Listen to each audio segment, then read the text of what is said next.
Okay, hey guys, Clarion here.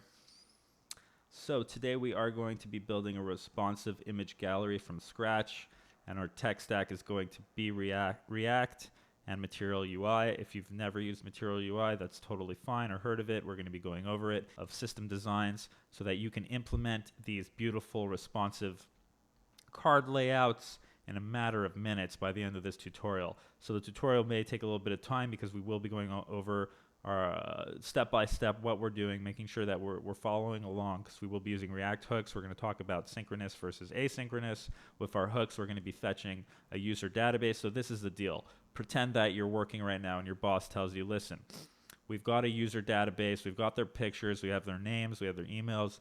What we need from you today is to take that database, we want to fetch it, we want to have these cards up on our application where you can see the picture. Okay, and look, we can look right here where my mouse is, and he's going to say, okay, each of these cards, we want a picture of our user, we want their name, and we want their email. Okay, we want to pull that information, and we want it to look responsive. We want it to be reliable in all our browsers. What do I mean by responsive?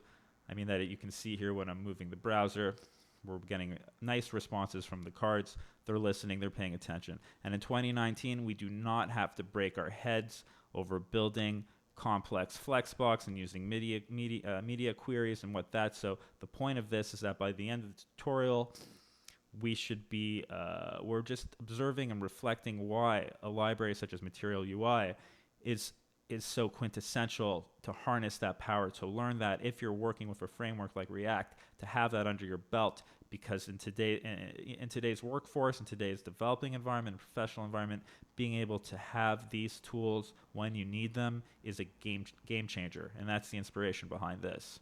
All right, so we're not going to talk too much more because I prefer much more to do the coding and than explaining. And again, if you don't know what React hooks are, if you're unfamiliar with doing with synchronous versus asynchronous in JavaScript, we will be talking our way through as much as we can, but our main focus again will be on the responsive image gallery. So if you are familiar with React hooks, if you are familiar with setting up on your node your Create React app and all of that, you can go ahead and skip over if you're just curious about Material UI, how the library works, how to implement the grids, how to implement the components. That should start about halfway through the tutorial. If you want to go through everything, that's awesome. We're going to do it. I'm going to take a sip of coffee and we're going to start. Okay. So let's go to our terminal. I'm using Mac, so I have my terminal out over here. So you should have your node installed, and we are going to use the npx create react app to bundle our application here. So we type in npx create react app space responsive-grid-hooks. So if you're not familiar with this, and you've just started working with Create React App, so basically npx Create React App, we're going to be getting our node modules. We're going to be getting a Webpack bundle. A package JSON is going to be created in a folder for all of our code. It's great. It's a great way to get a nice package of React and to get things rolling pretty quickly. And then the space here, when it says responsive grid hooks, this is just the title that we will be titling this tutorial, because we're going to be doing responsive grids and hooks to implement them. Okay, so let that load. I've already gone ahead and done that. You hit enter and start the loading process there and installations. Okay, now once that's going, we're going to cd into the directory. So we're going to go into the directory of a folder. So we cd to responsive grid/hooks, and I didn't spell that correctly, sorry, /hooks. Okay, now once we're in the file directory, we can go ahead and we need our Material UI core. So we need the library installed in our node modules so that we can use it in React. Okay, so how do we do that? All we have to do is npm, type in npm install, or I'm doing npm I, and it is at material-ui/core. Enter. Okay. So let's just make sure that starts. Okay. So now as that's going, we're going to go ahead and open up our text editor. So I'm using VS Code. That's Visual Studio Code. So I'm going to go ahead and open that. You can open up whatever you got. Open -A, Visual Studio Code. All right. Okay. In our Visual Studio Code, I have in our shelf, if we bring up the shell, I have code installed, and what that does is allows me to open up. If you go in your shell, you can do an installation of code if you're using VC Code, and that way you can actually open up your, where am I in this right now? I'm already in, oh, that's fine. Yeah, so in the installation, sorry, that was just an old file, so I'm just closing that and opening up a new one so I can show you guys how to do this. So yeah, if you're using VS Code here, CD into responsive grid hooks, right? So you can install, if you, in your shell, you can install code, and then you can open up basically your codes in your text editor. That's what I was trying to say here. So I'll always do code, and you can look that up, how to do that, and you'll open it up just to show you that. Okay, so now we're in our responsive grid hooks. We should be here. We should be seeing our source folder. We've got our app. We've got some CSS. We've got a test. We've got our package JSON. If we check our package JSON, we should see the dependencies of Material UI Core. That's what we just got installed. Okay, we have our start script here, so we can go ahead and start it. Why don't we do that? We can go back into our console and our terminal, and we can do npm start. Now, npm start should start our local development server. What do I mean by that? It's a local server that's going to be started on a host, or local host, at a port that it designates. The default's 3000 in this case, so it goes to a local host 3000 here. It starts up a development server, and then with that, we get to see in real-time live action with React our changes being made in our application, and you know, so they've got that coming up. It's a little bit slow over here today. It's been a long weekend. That's fine. I'll have to give this computer a rest later. And okay, also in our browser over here, if you're using Chrome, we have our developer tools in the view. If you go scroll down to developer, so we could go ahead and open up our JavaScript console for this tutorial, so I can show you a few other things. All right, let's go back into our text editor. It looks like we've loaded this up, and let's clean up our app. So we're just going to remove a couple things we don't need. We don't need this. Oops. No, we'll keep the CSS. Excuse me. So the app test.js, we can delete that. We can delete the logo. Let's go into the app.js. Let's clear out everything from the header. So we just have the function returning the div of function app here. We're going to remove the import logo. We're not going to talk about the DOM and setting it up to our index. Hopefully you know that. If not, you know, I strongly suggest that you go and go up to React.js and read about how, if you check in the index.js, how we are using our root here and how we are rendering the application. Essentially, our app is being sent into the React DOM render the way that it's set up here with document, and it's getting the element ID by the root. We have service workers as well. We're not going to talk about that, but just, you know, if you're interested in how we have the virtual DOM and how React uses that, then I suggest that you go ahead and look that stuff up. But anyway, let's go back to the app and continue from here. So in our div, we are going to create a header. So we'll do h3. Oops, sorry about that. So we're going to do a h3 tag, and we will write down responsive. You know what? The beauty of, yeah, let's do this. Call it the true beauty of Material UI. All right. Okay. Let's save that. A little bit of poetry on this Sunday. I'll have a bit more coffee here. All right, let's hit save, and let's check on our application in the browser, and we should be seeing the True Beauty Material UI popping up, okay? If it's popped up and you have no errors in your console, then that's great. You've been following along. We're good to go. We have installed, we have our React app installed. We have our Material UI library installed. We're good to go here. We've got the local server up and running. We're ready to rock it. Let's do it. So let's go back to our text editor. We are going to first we're going to be working on our React hooks. So as I mentioned earlier, actually, I'm going to go back here and just show you again to the responsive. Where is it? Okay, here it is. We got our responsive image gallery. So our boss told us earlier, if you remember, listen, we need the pictures. So this is what we're envisioning here. We need the pictures of these users, and we're going to have these cards that's going to display their information, and we're fetching it. So how do we do that in React? How do we go ahead and get information from an API and then receive that information and then dynamically render that information into our application? And there are a few ways to go to doing this now in React, and we are going to be looking at React hooks because React hooks are powerful, they're pertinent, they're on point, they're hot. You've got a lot of, you could do a lot. You can even do custom. You can customize them. So that's going to be our focus. So what do I mean by React hooks?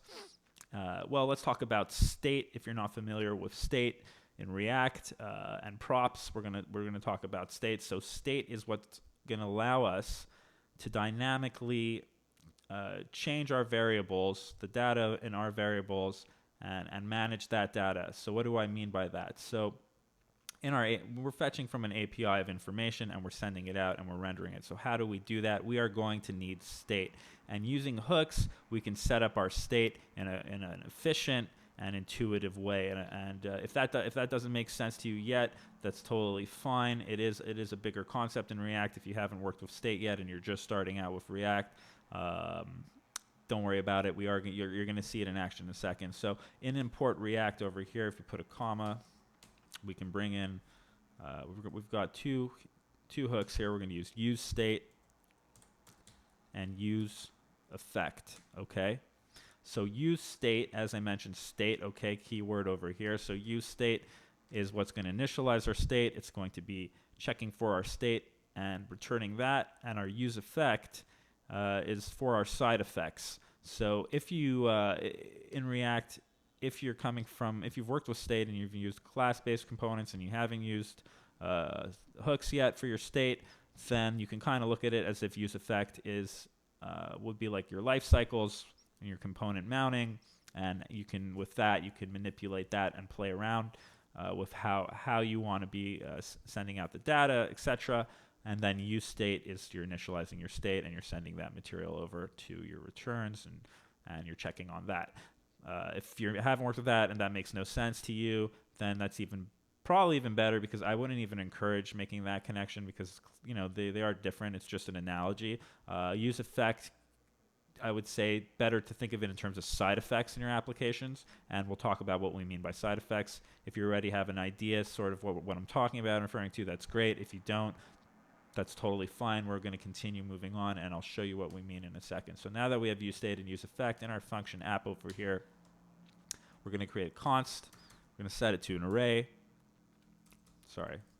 And we're going to set this const of this empty array right now to our use state, and that's going to open up some parentheses. And what we're going to be putting inside of here as the first hook will be our users. Okay, so this is our state of our users. So we are creating, we're basically creating a place for our path of our users so that we can get that information of our users from our API. Okay. And we're going to set an initial state, so initial place to receive this information, and that's what the use state is in our parentheses, and it will be an empty array. Okay, so that's how we're going to be initializing our state in our users. Now, if we want to change that state, if we want to be doing some dynamic changing to the state, we have a second parameter here that we can add in this array. Sorry, a second point, and that can be our set users. Okay, so again, if you've been working with class-based components and you say users, this set users is like this setting the state, this dot set state. So that means users here is getting our state, and then when we want to be changing our state, we can set the state of the users. We can set it up from changing it from what this initial state is to receiving our information, because our boss said we have a user database of APIs. We need this information sent over into and make a responsive grid ASAP. We got to get on this, and that's what we're doing. And have a little coffee. Tell your boss, get that coffee going because it's going to be a long haul. But that's not true because it should be not so long. That's the idea. All right. So anyway, we have our constant. We got our users and our set users. So if for example we weren't using users, if we wanted to create a counter in our application instead of users, we had a count. We wanted to set state to a counter. What does that mean? Like, let's say we wanted to create just a very simple counter that counts up and down incrementally, or decrements with some kind of feature that goes up and down, maybe a button. What would we do to the counts? So in the use state over here, instead of having an empty array, we could set a numerical value. It's just 0. So we can start the counter at 0. And I want you to think, because I do encourage in code-alongs, and I really prefer, for me personally, when I'm doing a tutorial online, I like it when the person who is coding will stop and ask questions and let you think about it so that you can be following along and putting these ideas in. So that's what we're going to be doing a couple times here as well. So in our count over here, if we're setting that to 0 and we want to change it, what should we put in order after the count so that we can manipulate that? If in our users we were setting the users, what do we do with the count? What would you write in for this to create? Okay, if you wrote something like make counter change or change counter or something like that, you're definitely on the right track. If you didn't write anything at all and you're like, what are you talking about? That's totally fine. We're going to look at that in a second. If you wrote set count, then okay, so you understand that you're setting the state. And yes, the word set is generally a standard for this. So you would, it is intuitively appropriate to be writing that when you're doing that. So okay, so that's just a little bit about that. Let's go back to our users and our set users. Okay. And okay, so now we have basically, we brought in our use state, we brought in our use effect, we're setting our use state. Remember to change the numerical value from 0 back to an empty array. Now let's bring in our use effect so that we can do a side effect. We can bring in our API. We can bring in our user database into our users and set the users. Okay. So use effect.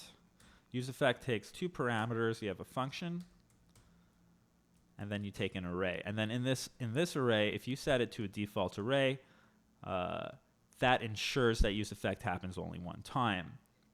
If you don't have anything, if you set nothing to the second parameter, then you can run into errors with your looping, where your use effect will just you'll be returning this use effect over and over again. And we'll see how that works in a second.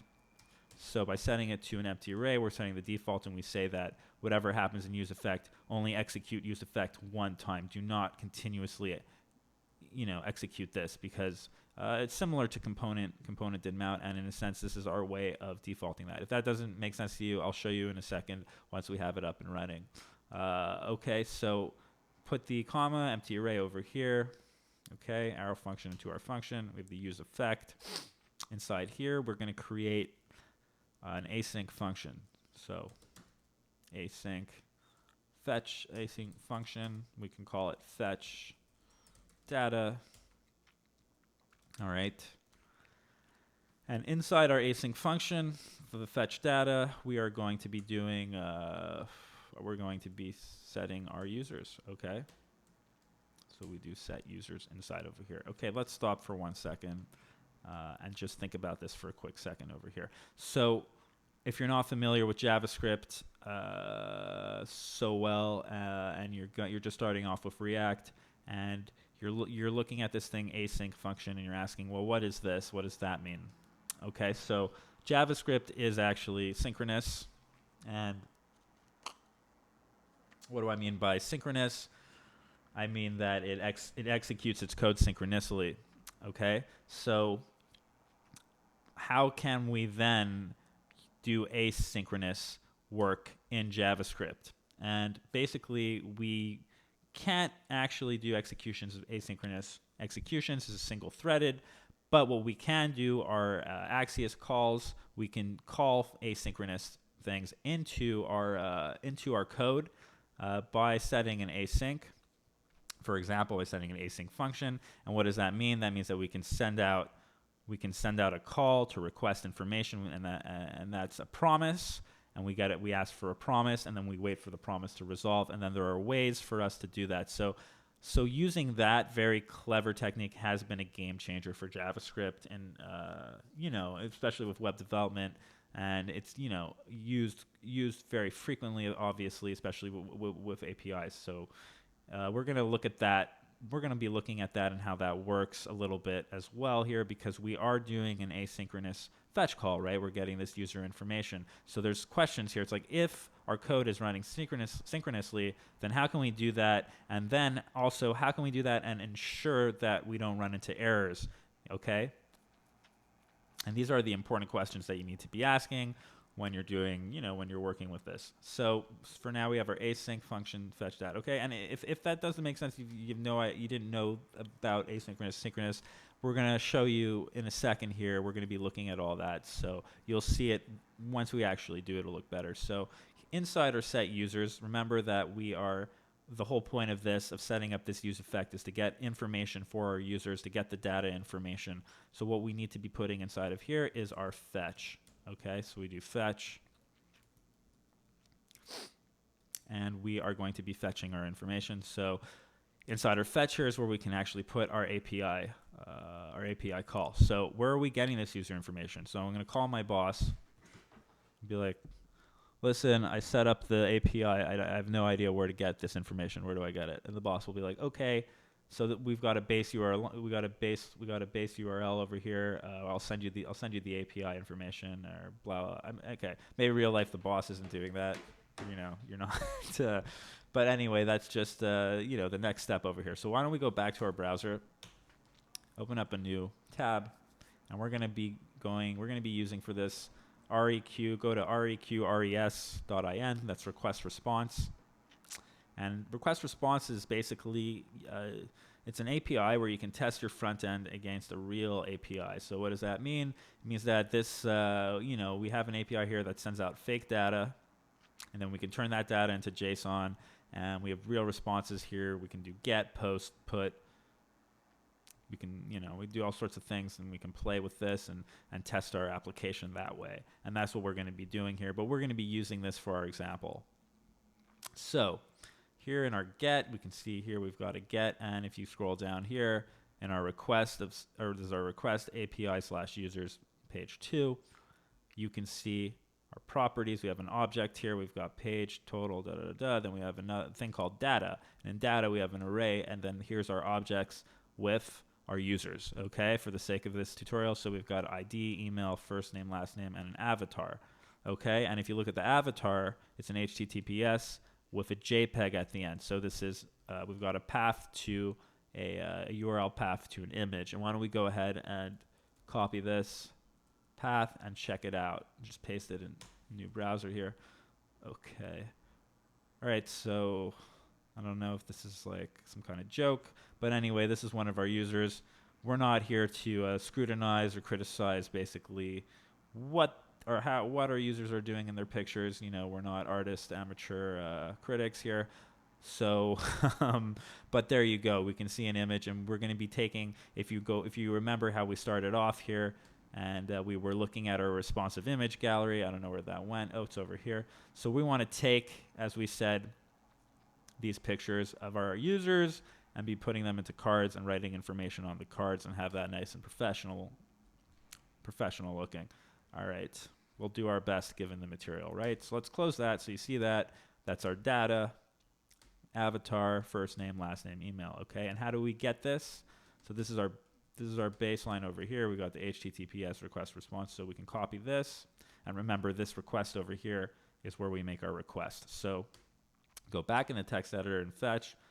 You can paste the base over here, and then you could go back and copy it, or it's just API/users. Actually, what is it? Users question mark page equals 2. Okay. Question mark page, second page. Okay. So we've got that in. Now we're fetching. So after we do our fetch, we need to turn we're gonna get a response, and we need to turn that response into JSON so we can use it. for our purposes here. And then after that, now that we have JSON, why don't we go ahead and pull information from it? What do we want to pull? Actually, for now, why don't we go ahead and just console.log the response, okay? And what else do we need to do to make this work? What happens if we save right now? Let's save and check. So we'll save, let's go back to our application. Where's my application? I don't even know. Oh, it's hiding over here. Okay, so saving, we're getting our title, not running into any errors here, just some warning messages, but we're not seeing any response. And this could be discouraging when you do this and you don't see a response. How come? So I want to go back in the text editor. I want you to think about this. How do we set up our use effect? Why aren't we getting a response? All right. Now, okay, if you've worked with async functions and you're in a React hook use effect environment before, or you understand how to do callbacks for your functions, then you'll see, okay, fetch data is just not, we're not calling it, right? So we're just running this, but we're not actually fetching the data ever. So there's no, it never actually runs, okay? If we want to run this, then we need to set that. We need to set that up, all right? So we would have to go ahead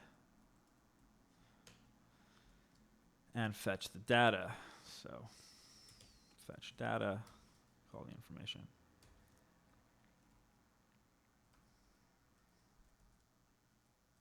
All right. Okay, so I'm just trying to, so you can see it over here. So we're fetching our data. So if that makes sense to you, great. If not, let's just save and see what's going on. No big deal. Let's go back to the browser. All right, we don't see anything up here, but if we look down in our console, we see page 2. There's that we got an object here, and okay, we are receiving now our API. So we got page 2 per page, total pages, and a data array with 6 objects. And if we open that up and we click on our data, look at that. There's our API. So we got our ID. This is what we want. This is what we're looking for. We've got our emails, first names. We got our last names, and those very artistic pictures. Okay. All right. So that's cool, but let's go back in our text editor for a second here. What would happen in this situation now? Okay, so we can see this happening in our fetch data. It sends it out all synchronously, but we're using an async function. Okay, so that means that everything in the script is happening and it's moving and we're getting the response and we're constantly, it's fine. But what happens if we want to render this response into our application and create that pathway and still fetch our results? So what happens if we remove our console log?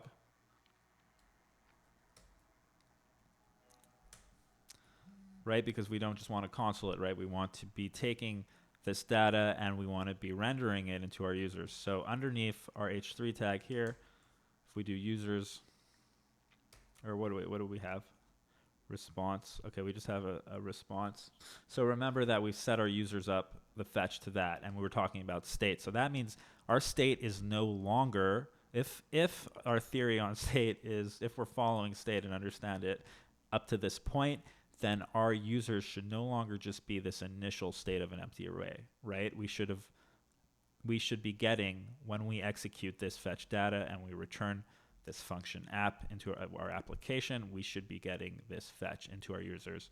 So if we do users to check our state, okay, we just do users here, and okay, I've opened up brackets because why? Remember that in React uses JSX, and JSX is it's basically our language here that allows us to use HTML and JavaScript, which is what makes React so awesome to play with. So if we want to be using some JavaScript and calling our users out right now, we need to make sure we have brackets when we're in our HTML tags over here. So that's why we do our brackets and users. So what happens? Let's just see what happens if we save this and we go back to our browser. Holy bejesus. So we no longer can, we've lost our title. things are breaking. We've got these errors underneath here saying that objects are not valid as a React child. It says it found an object. If you want to render a collection of children, use an array instead. Okay.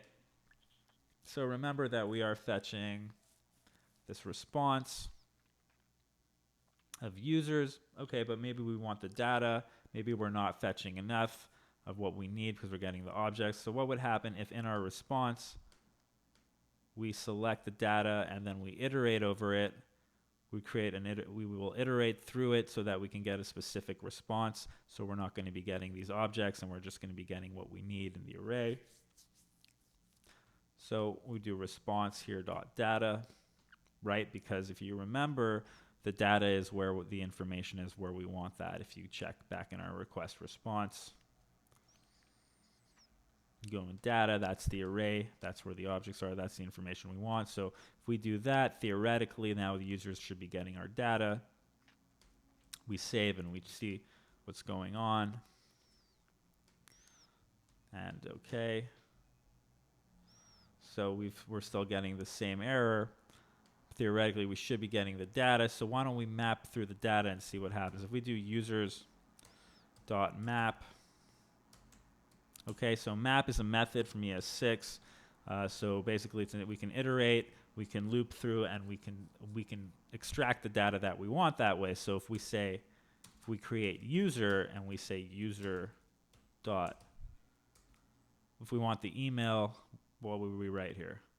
User dot email, and we save this, and we go back. It's telling us users.map is not a function. So how can that be? What is happening? Shouldn't this be working theoretically? We set up this async function. We got our fetching this thing up. Okay, so in our with async, there's something else called await that works with async. So remember we were saying how JavaScript is synchronous, okay? Well, if our code is running synchronously and something breaks along the way and we're making a fetch, but the fetch does not bring the promise and resolve it properly, then it's not going to stop and wait. If it doesn't know it has to stop and wait for that to happen, it's just going to be running its code, right? Because it's not what it does. It's not how it's built. So how do we go ahead and how can we tell our code here to make sure that when it's running for the fetch, for it to stop and make sure that the promise is resolved, right, of our response here? So we can use something called await. Let's just do, so we can put await. Why don't we just write await here with fetches, save, and then go back to the browser. Okay, would you look at that? So now we're seeing the true beauty of Material UI. We got the title back, our errors are gone, and we're seeing the emails. How did this happen? What just happened here? Let's go back to our text editor. Okay, so we're not going to spend too much more time on it. If you know what's going on, sort of, and you have an idea, that's great. If you're confused, that's fine, because we're going to see this in action throughout the rest of the application working. But essentially what's happening here is that we have our users, okay? We set the state, we're fetching this information. But when we're fetching this is an asynchronous call, right? So we're getting our responses and returning that response. If we don't tell JavaScript to wait here until it's resolved, it's going to keep on running. So our users is not going to get the information it needs. That's why when we take the await away and we save, we can't map through it. The error we're going to get is users.map is not a function because we did not get this response properly. Okay, does that make a bit of sense? I hope if that makes a bit of sense, that's great. That means that you've already been, if you've come without hooks, knowledge of that, and or doing async fetch calls, and you're starting to make sense out of this, that's awesome. If not, that's fine, because it does take a little bit of time intuitively to say that a language is synchronous, but that we can do asynchronous stuff in it. It does take a little bit to wrap your head if you're just starting out with JavaScript. It's, it's its own unique language, right? So we're going to put the await back here. We have the users.map, user.email. Okay, so what if we don't want the email? What if we want to grab the first name from the map? So I'm going to go ahead. I'm going to delete this. Just go back to users. I want you to write the map function here, the map method. I want you to write the map method out for users and give us this result of just the first name instead of the email. So I'm going to pause this. You could go ahead, pause, and write that out. And I'm going to drink a little coffee. Awesome coffee. Getting lots of mess. Okay.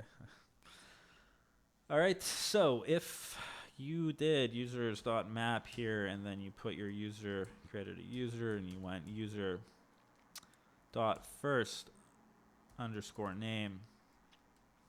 You saved that, went to your browser, and you're seeing all these first names next to each other like that. Awesome job. Okay, that's wicked. If you weren't sure and you're saying, where did you get this? Where did you get the underscore name? Remember, you got to check on the browser. You got to go back to the request, see where the information is, where the data is, and that first name is an underscore name. This is how you map. If you want to be practicing this stuff, go ahead and practice. That's great. Let's leave this with the first name right now, and let's just write a catch. So we just have a dot catch here. We'll put an error, and we'll console log the error, and we'll write a fetch warning and a save just for now. So we have our error here. Oops. Okay. We save that. We get fetch warning, so now we have a little catch set up for our console log. So if our fetch is not working, just sabotage the fetch here and save. Go to our browser.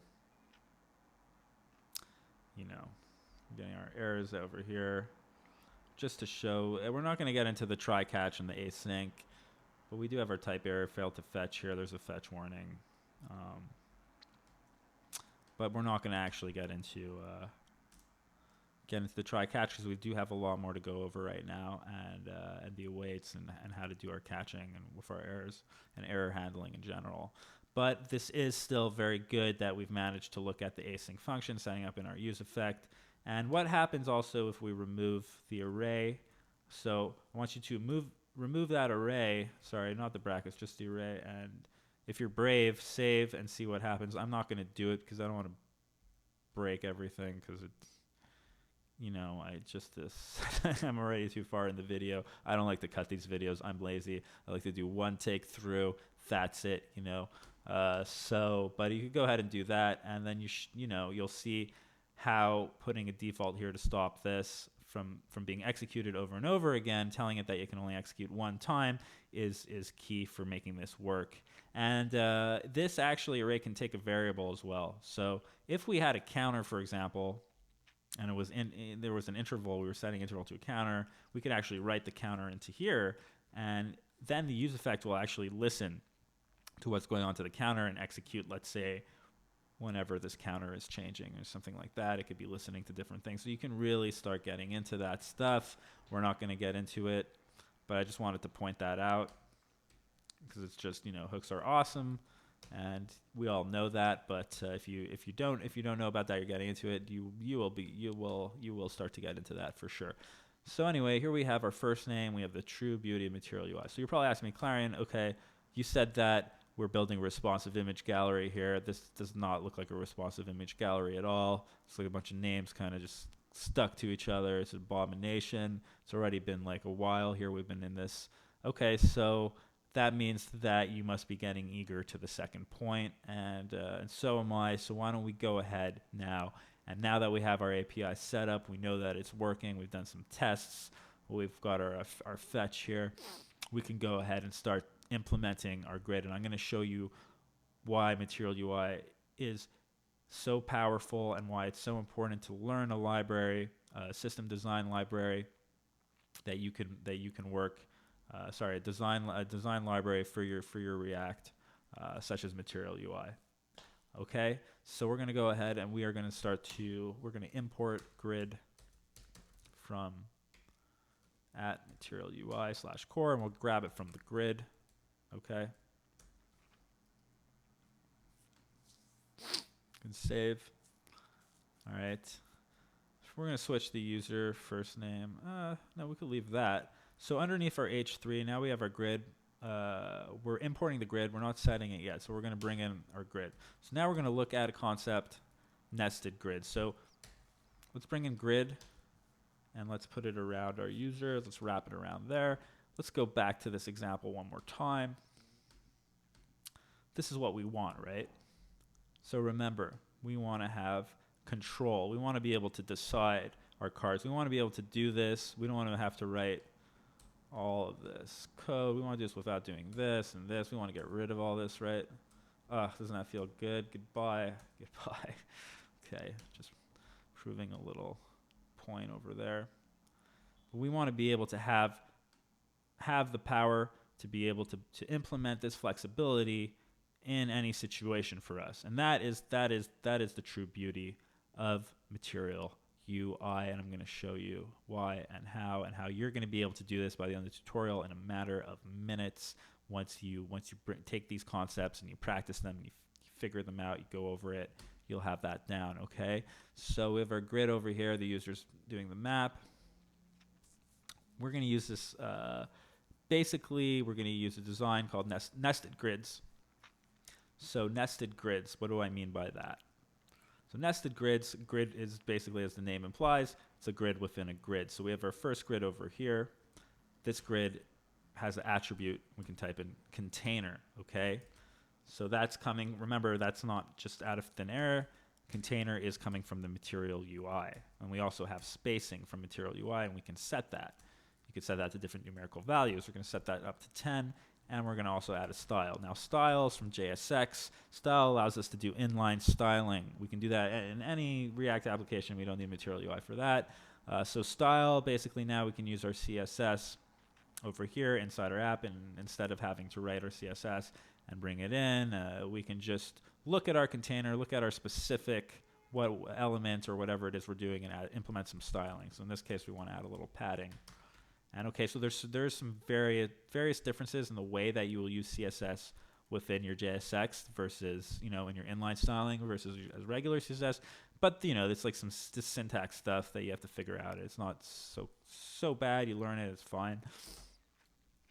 But okay, for example, here we're using, for padding here, we're calling, okay, we wouldn't be doing, we'd be putting commas instead. Anyway, we're just using a padding. It's fine. So this is our first grid. It's our outer grid. Okay, so when I say outer grid, what do I mean by grid? This is our grid. The grid is our whole container here. Okay, now inside of this grid, we're going to have,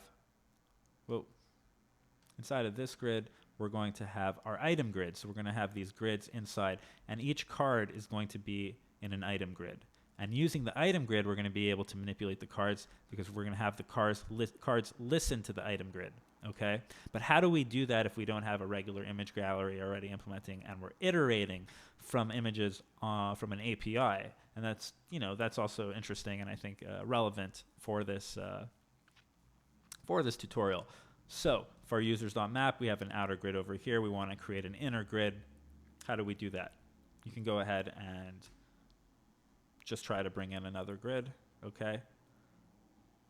So if you bring in another grid like this, and you wrap a second grid around here, okay? Why don't we save this and just see what it looks like here? Save this, go back to our app.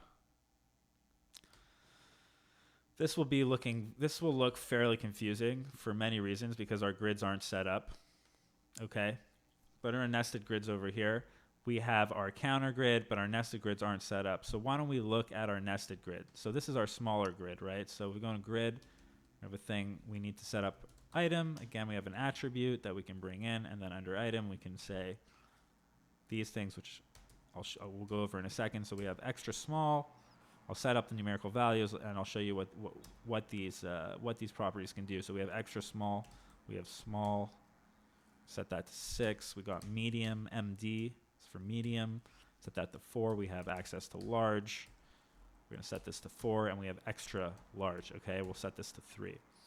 This feature is amazing, and I'll show you why this is super powerful and how it works, okay?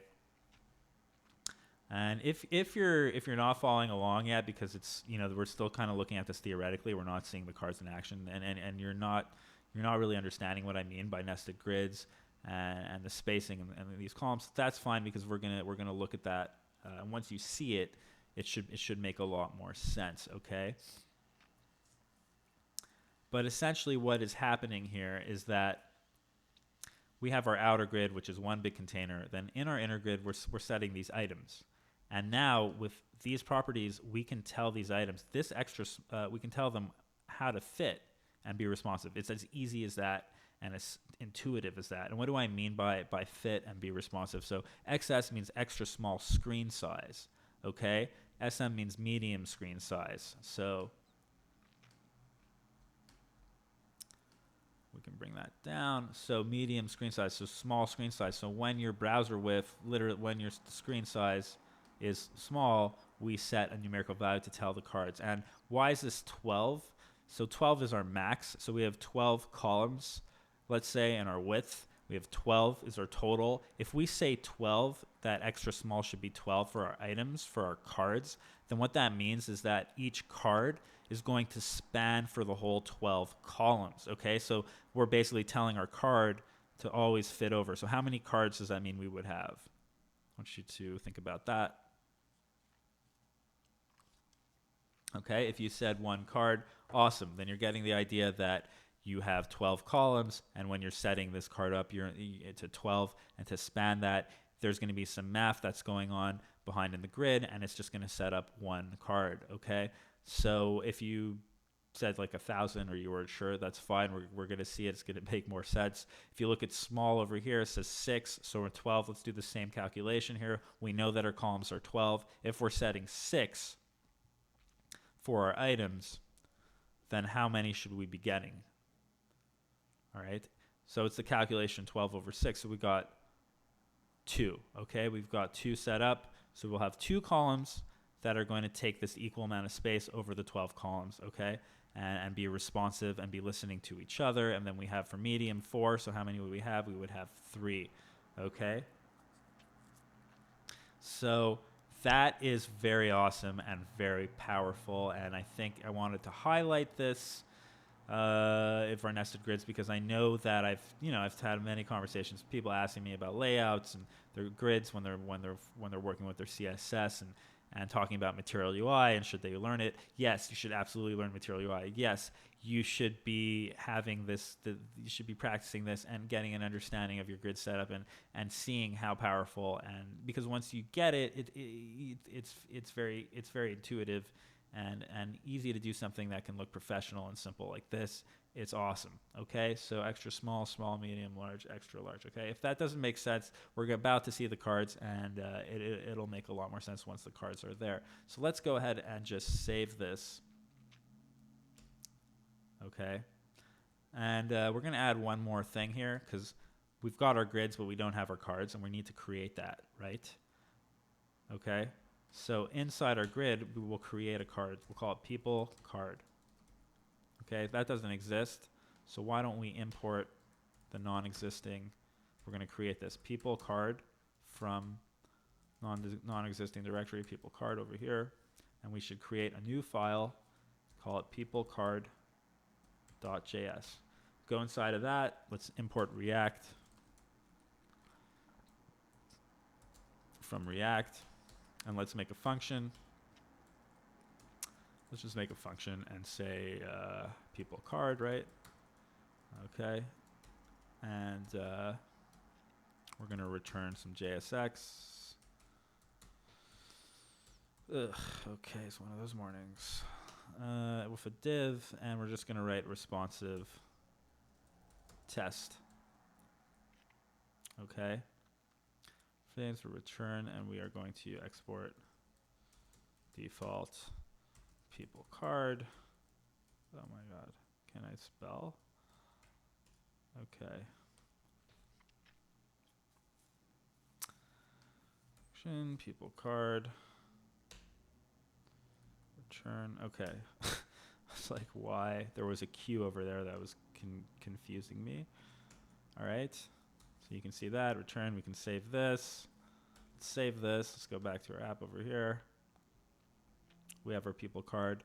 And remember, we want to take our user data and put it in our people card. And can we do that? Absolutely. And we're going to learn about props as well as state. So this is learning about props. And isn't that awesome? So we can do this and put our users dot map, okay, in our people card. But this would not work, right? Because we want to map into our card. We don't want to be mapping in our card. We want to map the data into our card, right? So how would we do that? So we need to put our user map over here, and then we take basically the arrow, or we're sending it, we delete everything after, and we say that we're sending it into our people card, okay? And we have to remember to close after our card. And inside our people card, for now, let's just delete this and just have it set up like this. So we're not really returning our map, but at least we're sending the information over. So if I save this and we go back into our application, what do you think is going to happen? Is this going to work? Are we going to get our nested grid? And will the cards now be listening to the grid, because the grid is going to be telling the cards how to map? And will we get this responsive result? Let's check it out. So you're going to be looking at me right now and being like, okay, are you for real? This is our responsive image gallery, the true beauty of Material UI. Is this a mockery? Are you making a mockery of our institutions here of learning? To which I shall respond, that's funny if you did say that, but no, I just want to reflect on something very quickly here.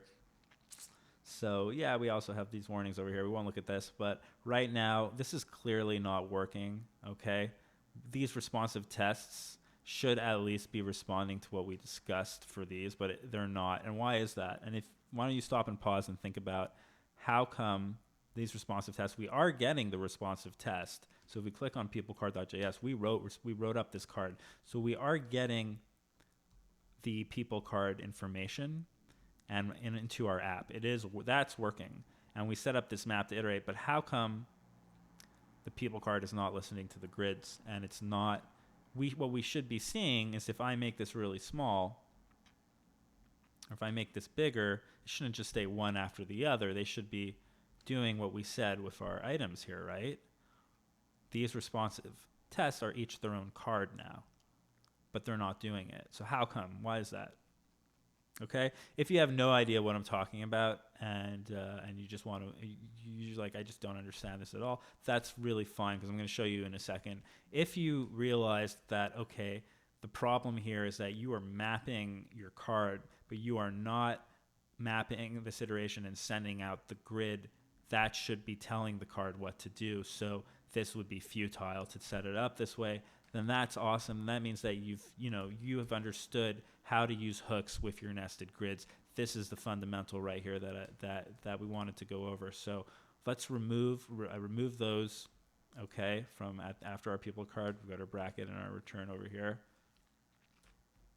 And we're going to remove this users. And we're going to place it instead. We want to map over our grid and our people card, our inner grid. All right, so we can do users.map over here instead. Okay, we'll make our arrow function like this. We're going into our grid, into our people card, closing our grid, and then closing the return over here. Okay, so you see the difference? Does that make sense to you? If that doesn't make sense, that's fine. We're going to see it. But basically now, just to go over very quickly what we've done here, we've got our outer grid, which is a container. Just to summarize, outer grid, full container, inner grid over here. In our inner grid, in the item, we can set up how many columns we want for our responsive gallery. And this inner grid is being iterated of our information data, which takes the card, and then the card listens to the grid, which listens to the container. So this is our sort of inception, our grid inception, which Okay, maybe it sounds a little bit annoying to go grid people card, but really, honestly, if you once you see this in action and you go over this tutorial and it makes sense, it'll click, and when it clicks, you'll realize, you know, how powerful a tool like Material UI can be and how quickly you can implement something like this. If you're working in a development environment, you just want to set up your cards, and or you want to write out something and have it look all right in an efficient and reliable manner, right? So let's save that and go to our browser. Okay, so look at this now. Do you see what's happening here? So if let's make the browser really small.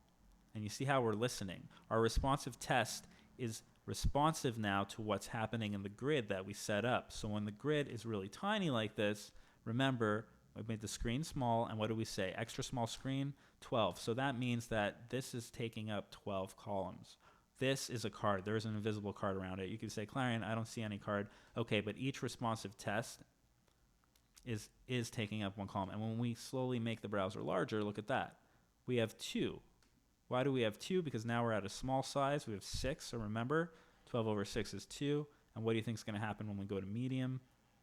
We had 4 we wrote, so we should get, now we're taking up 3. Awesome. Okay? If you're getting that, that is awesome.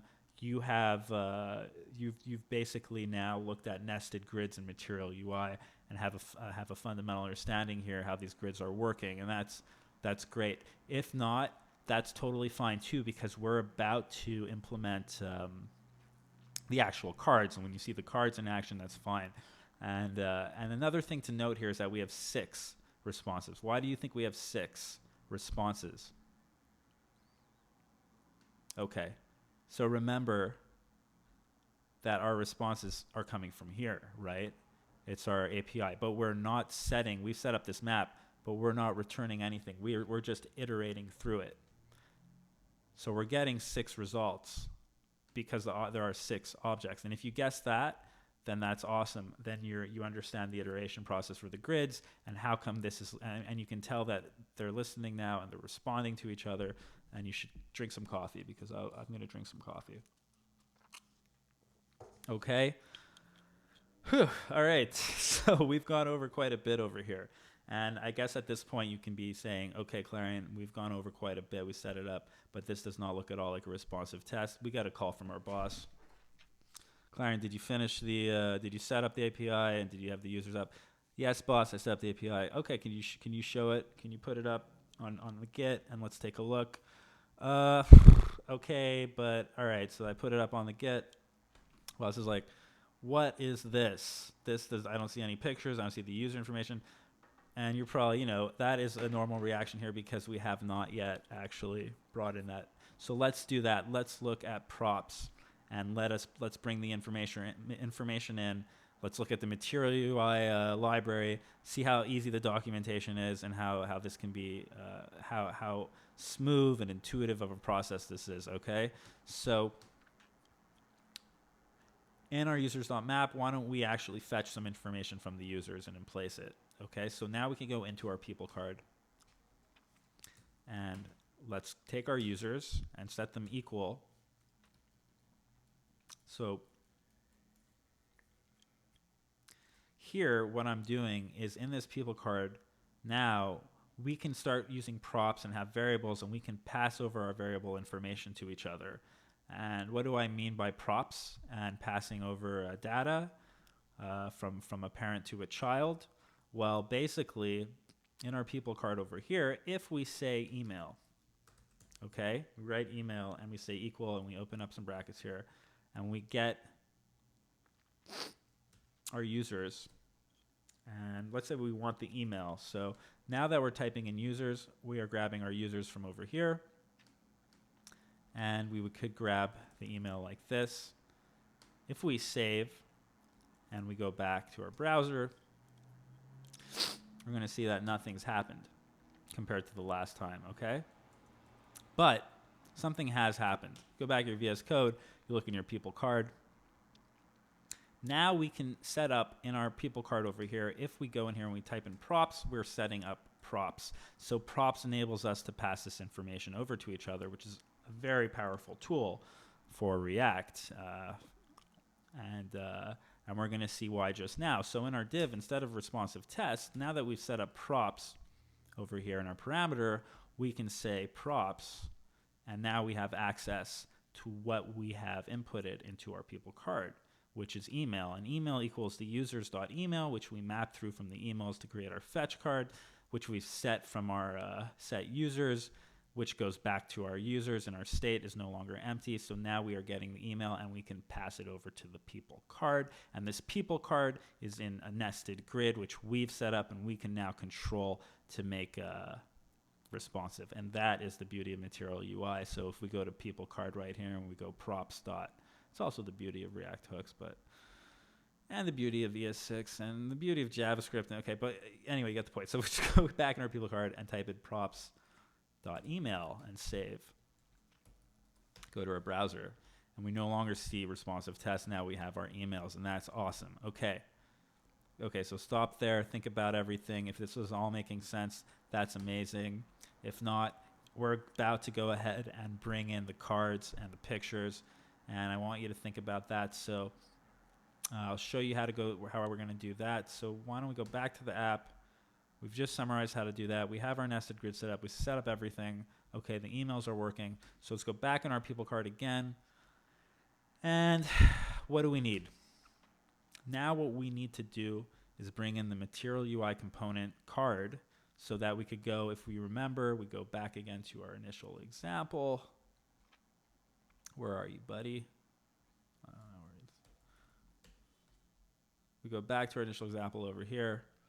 We can bring in the pictures, the user information, and that. And so why don't we go to Google, open up to your browser, go to Google, type in Material UI, and let's check out this popular React framework, all right? So we go on the website here, and this is another reason why I strongly facilitate using Material UI specifically is the documentation, and the documentation is clear, it's awesome, it's easy to use, it makes your life very relaxing. So if you click up there, you could toggle up into your menu, and you can see here everything that we can use. We have customization, guides, premium themes. We can learn more. There's a blog, there's components. They have a great getting started. We're going to click on components here and scroll to surfaces, and here we see our cards. Click on cards. Talks about cards, contain content action. We scroll down. We have different types of cards that we can implement. Complex interaction, media. All right, let's stop at media and look at media. So media example of a card using an image to reinforce the content. Okay, so let's think like a designer for a second. I mean, I know we are, think like a UI designer, you know, like I personally, you know, I love seeing chains, and I love seeing data information passing, but I also do love grids, and I love seeing these things too. And as someone, if you want to think in terms of design, you can't just build something and everything that you build is isolated and excluded to itself. If you want intelligent design systems, they need to be adaptable and flexible. And this tutorial is purposefully set up in a way with Material UI to demonstrate how Material UI's system integration into its design systems into your systems, it's not one over the other. It's the flexibility and your ability to use your imagination that can really make things that can take you to the next level, to level up into your responsiveness, to level up just overall as being in your UI experiences of coding. So if we look at this media here and we see this picture, yeah, we could just say this is a picture of a lizard with a share button and learn more, whatever. But we're talking about adapting this into our code, right? So if we remove this lizard media content here and we replace it with our user picture, and we remove this lizard name and we write down the name, and then under here we have this access to some typography, and we can put down our email, and we can have a button that clicks over to a link to the person. All of a sudden, where am I going with this? That's right. We now can set up the card for our boss. That's it. This is our card. I know it looks like a card of a lizard, but it is actually, it is a tool. It is a blueprint that we can take and replace with our code and then customize with very intuitive and fluid customization. And this is why it's important to learn a library like Material UI. for designing with your React apps. If you want to be efficient and move forward and you're working, in your developer environment to get your ideas out, okay? So if we click on the show the code over here, show the source, we can see all of this. Okay, looks like a lot. It's really not. Basically, these are the components that create our component card, okay? So we have our card actions, our card content, our card media, a button, and a type, okay, and a card. Over here, we can see use styles, so we can actually implement some styling, further styling of our cards. Great, another great function from Material UI, and you just set it inside of your function over here. And then here we see the card. So we have card media. It says image, static image, contemplative reptile. What do we think that is? If we scroll up, there it is, content media, there's our lizard. If we scroll a bit down, typography, card content, lizard, scroll up, card content, lizard. Okay, this is where we could put our content. We're getting ideas here. Why don't we go ahead and copy this entire code? Okay, let's go back to our text editor over here in our people card. We're going to delete our function people card. Oh my God, I know. Goodness gracious, what did I just do? It's fine, let's replace it with this. We can relax. Oh, make sure this media example thing is gone. This is actually faster. I know that looked scary, but if all we have to do is let's replace our export default function with people card. And then let's remove what we don't need, which is, if we scroll to the bottom, there's a second button here, which we won't be using, but the rest we are actually using. So make sure you don't delete the card actions, sorry. Okay, save this. Okay, so you see React, card actions, card content. So now we're no longer calling props. So remember we need the props in order to access our email like we had before. But instead of calling props, we could do destructuring, because remember, we are not just bringing in the props, and with destructuring, we're not just bringing in the email, we're going to be bringing in a bunch of data, right? We want the picture with the first name, the last name. So instead of just writing props and then props everything out, what we can do is we can just write email like this, okay? And we do that by opening up our brackets, typing in email. Now, how can we go ahead and implement this email somewhere? So remember, we wanted to put our email here, where there was a bunch of stuff about lizards. We don't need this. In our typography, for body 2 here, so in our body, we can delete that. And why don't we call, what should we be calling? Remember to open up the brackets, email, all right? So why don't we save this, save our new card blueprint over here, and go back to our browser. And let's go to our app. Would you look at this? Okay, finally we are seeing for the first time cards. And now, okay, there's no picture yet, there's no names, but look at that. We do have these emails that we have set up in the body. And they also have this nice hover, right, event. And if you change the browser size, look at this response. It is still following what we set up. We've got 1 taking up the columns. We open it up to medium and we get 2. We open up larger, we have 3. That's great. And you can be saying, Clarion, okay, that's cool. I don't fully understand what you mean by the grids. Okay, let's go to the app again. Remember, so if we go back to this, if you still weren't sure before about your nested grids and how we were changing the screen size, look back here, pause the video and start playing with these numbers and taking a look at these cards, okay? Grab another sip. Okay, wicked. And now that we have this, we're going to back in our app.js here. We got the emails, but we still need to bring in the rest, right? Our boss wants the pictures. They want the first name. They want the last name. They want everything. Or we can be our own bosses. This is what we want. Okay, we don't have the boss analogy. Just kind of creates a little bit of this imperative, But we could have our own boss self-imperative, right? So email to user emails. I want you to be looking at this now to stop and to actually bring in the rest of the information. So we know that we're mapping over this grid, and we know that this inner grid is then affecting our people card, and then we're placing the information, however, of our mapping into the people card. So what else do we have to bring into our people card so that we can propagate that information? All right. So pause and try to bring in the rest of the information besides the email. Okay. All right, so if you brought in first name and you set it to users.first_name, and you did last name, something like this, like a last name. Doesn't matter if you called it first name like this, or you wrote first N, or I don't know, whatever, beginning name, or however, but if you did a first name and a last name, users.last_name, and you brought in avatar, you wrote users.avatar, then that's awesome. That means that you went into the docs, you saw where you went into the request, you saw what we needed, you brought it in, and you understand the concepts here. If you didn't do that, don't worry about it. We're about to check it out right now and see this in action. So now that we've brought in, we have these other variables that we can now implement into our people card. So if we go back in people card, we have email. How can we bring in the rest of our data here? Okay, so first name, last name, avatar. All right, if you did that, that's awesome.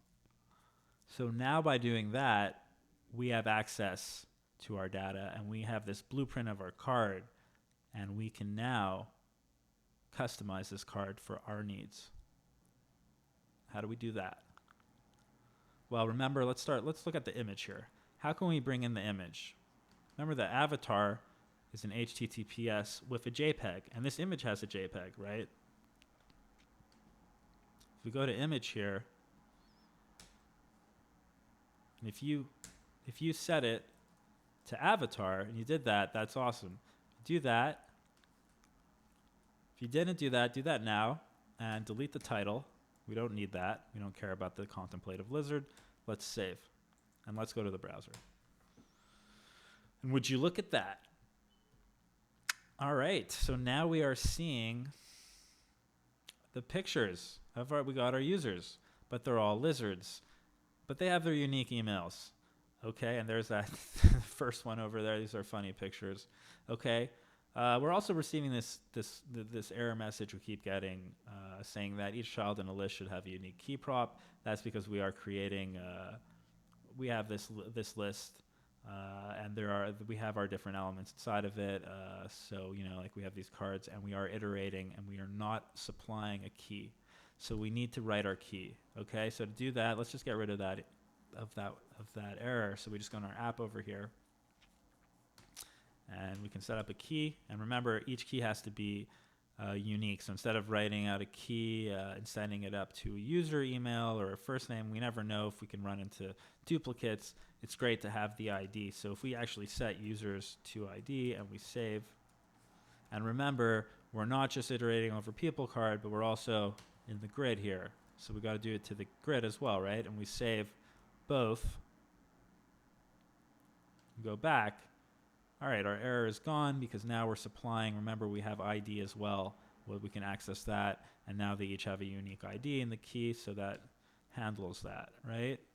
And now we're getting that. So let's go ahead back into the people card, and I want you to take your time and take your first name, last name. We've already got the email and avatar done, and go ahead and implement the first name and last name. Okay, so if you went in the card content here, if you look in the card content, if you figured that out, that's awesome. If not, let's look at it right now. So we got first name. We can actually write first name, last name. Okay, so if we save this, though, and we go into the browser, or we check our terminal, it's not going to work, right? Because we can't just put them together. So why don't we add them? We do a first name, and we put the last name together, some JavaScript. Okay, that works, but if we check the browser, that doesn't look very good, right? We need some space. So you can add a quotation and a space here and a plus. Okay, so if you've applied that, you put it in the card content, then you are understanding how to work with these components, how to customize them, put in a little bit of JavaScript, and you are now beginning to see, look at that. And let's do one more thing. Let's go back to our text editor. Let's go down to our button share, and let's call this, let's rename that thumbnail pick. And in our button, we can create an href event here, a link, and if we set it to avatar, then we can go to the picture, right? Just to have a little button action. Let's go back to the save, go back to the browser. Okay, And there you go. Look at that. So we've got no errors. We're making our API call. We have our picture set up. There it is. And it's responsive. And this is the true beauty of working with Material UI and React. I think this highlights, hopefully you've managed, you followed along a little bit. And if you come out with anything here that you can see how, by implementing Material UI and seeing how intuitive the docs are and working with that and setting up the grids with some basic React hooks, we can get a nice image gallery going. All right, call the boss. You got the user stuff. You got the data. You got the user's image gallery. Yes, sir. Sending it right away. Okay, right? Put that up on your bit bucket. Okay, so there you go. There it is with the thumbnail pick. If we click on a thumbnail pick, it goes to the avatar, unfortunately, in this situation. Okay, we go back to localhost. All right, it's working, okay? And yeah, so an exercise for you that you can try doing is, what if, well, two things. One thing, the resolution of these pictures aren't very good, but that's not really our fault. That's not Material UI's fault. For that, we should call the graphic designers and say, listen, guys, we need better resolution pictures. Can you please send us something? So what you could do, if you want, go into for your exercise here, play around with it. Maybe instead of these pictures of bringing in the avatar, look for some nice pictures online of some lions or kittens or whatever, surfers. It's random. Whatever you want to do, and replace that with that instead. You can also, why don't we just find, actually, if we go back here and we Google lion. Okay, and you go into images. These magnificent beasts. All right, you can copy image address. If it ends in a JPEG, similarly, you can save. So that's one thing you can try playing with. Save and go back, just because I'd like to end with better resolution, okay, right? And you can test the responsiveness. And then another exercise is, instead of having them switch in different screen sizes, why don't you just have it one screen size to have the lion to fit all the columns for all screen sizes? And what would be the best way to do that?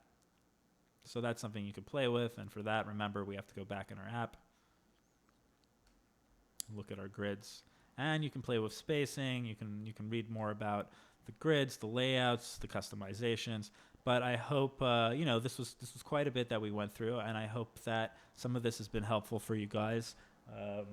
And if anything, that it helps to just illustrate that point of why it is today. It can be very, very helpful to harness that power of using a design library with your React applications.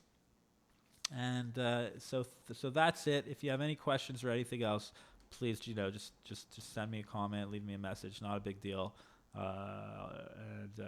I'll check it out.